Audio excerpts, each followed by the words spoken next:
I tore my rotator cuff just over a year ago, and in 4 months' time, I was able to completely heal my rotator cuff without the need for surgery, medical intervention, or physical therapy. Here's how I did it. First, I changed my training approach. So I removed all of my bicep and chest movements for 3 months. No pressing, no shoulder presses, no chest presses of any kind, and no curling variation. And what I did instead is I had a leg day, back and tricep day, back and hamstring day, and then I had a miscellaneous day where I would work side delts, triceps, and then a little bit of abs and calves. From a diet perspective, I followed a low FODMAP diet, which is naturally anti-inflammatory. I added in antiviral and antifungal supplements to address my gut health. That was something that needed to be addressed anyways before I got into my contest prep phase. And lastly, I used 3 peptides to accelerate the healing of my rotator cuff. And so I used BPC-157, TB500, and KPV.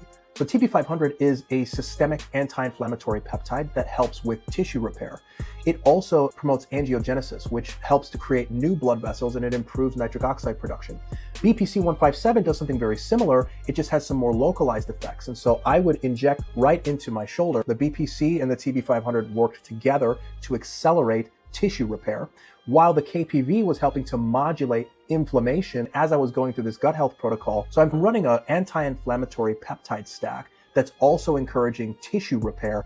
And the BPC-157 also helps to promote intestinal healing. So it worked very synergistically in the context of what I was doing while I'm focusing on my gut health. And so if you're dealing with a chronic injury, it doesn't necessarily mean that you need surgery. It doesn't necessarily mean that you need to stop working out. You need to re-engineer what your training looks like. You need to change your diet to promote cellular healing and recovery. And you need the right peptides to send signals to your body to accelerate the rate of repair in damaged tissue.